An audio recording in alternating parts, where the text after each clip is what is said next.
My name is Nedra Smith, and I am a plein air painter and also an oil painter.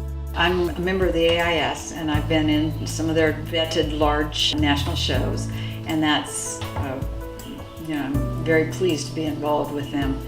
I studied at GW University, and GW teaches a very classical approach where you learn every bone in the body and traditional techniques in painting.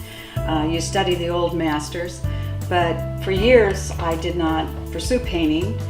I was an art director for 20-some years in the Washington, D.C. area, and my husband was an SVP with American Express. I'd always promised myself that I would be able to paint when I didn't have to make a living at it.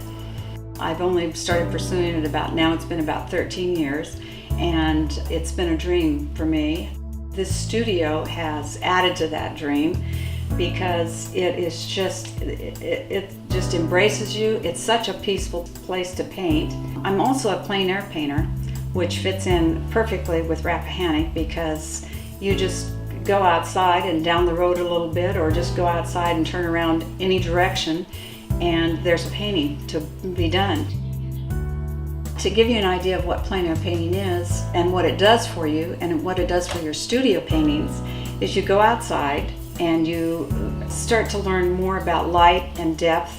You go out in the field, you set up in the morning. It's my favorite time to go out, early in the morning.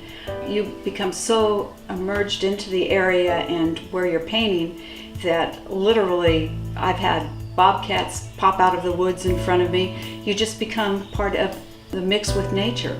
I've had a bear go by grubbing for grubs in the logs, and I just keep painting and just stay quiet, and they don't pay any attention to me.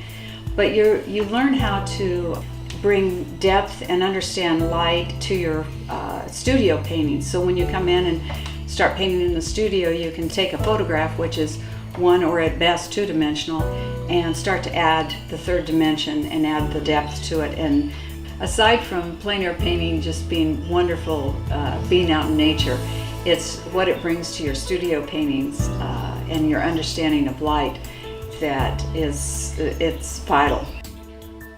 To me, there's a lot of just incredible pleasure in painting, whether it is studio or whether it is plein air. And it's because you're just taken into the world of your painting. You're taken into the world of your subject. You're just,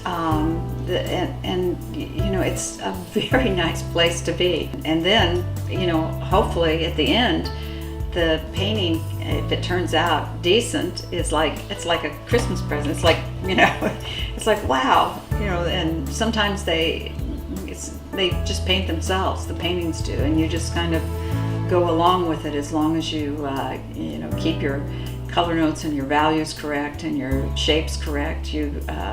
Sometimes it can start to happen, and that's a lot of fun.